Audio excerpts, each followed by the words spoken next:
And then guys, hi and welcome back again to my channel. Ito guys, lemon to. So, gagawin natin siyang gamot.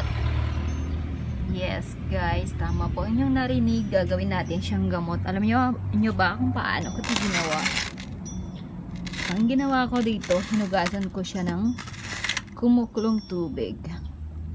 Tsaka ako nilagyan ng maraming asin. Ito guys, mga half kilo yung asin nito. Ayan, kapag ikaw ay may flu, kukuha ka lang nito guys. Ito, abutin to ng 1 dekada.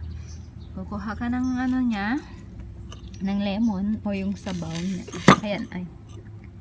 Sabaw niya, and then lalagay mo sa 1 cup.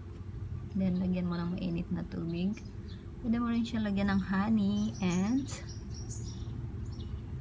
sugar. Ayan guys. Saka mo inumin. Ayan. Maganda tong halawa. Maganda ito na gamot sa flu or cough. Ayan. Ito yung halamang gamot namin. Ayan. Hindi mo na kailangan bumili ng gamot.